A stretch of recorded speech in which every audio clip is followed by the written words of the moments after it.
ভাই বোন যখন একসাথে কথা বলে তখন আল্লাহ তাআলা বলেন এই সময়টাকে থামিয়ে দাও। আমি খুব অবাক হয়েছিলাম এই হাদিসটা শুনে। আচ্ছা, ভাই বোন কথা বললে ফেরেশতাদেরকে আল্লাহ কেন সময় থামিয়ে দেওয়ার কথা বললেন?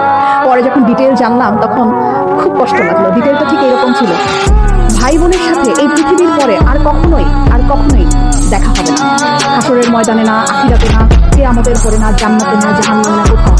বাবা মার সাথে দেখা হওয়ার সম্ভাবনা আছে, স্বামী স্ত্রীর সাথেও দেখা হওয়ার সম্ভাবনা আছে, ছেলে মেয়ের সাথেও দেখা হওয়ার সম্ভাবনা আছে, কিন্তু ভাই বোনের সাথে সম্পর্ক শুধুমাত্র এই পৃথিবী পর্যন্ত।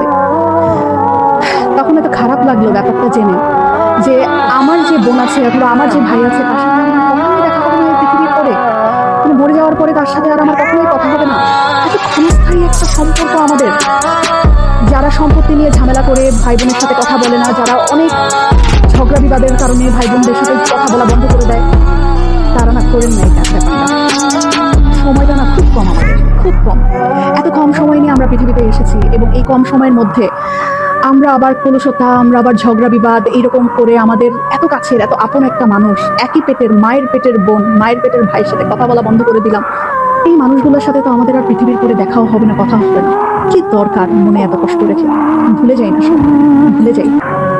অল্প একটু সময়ের ব্যবধান, তারপরে সব নাই, শেষ।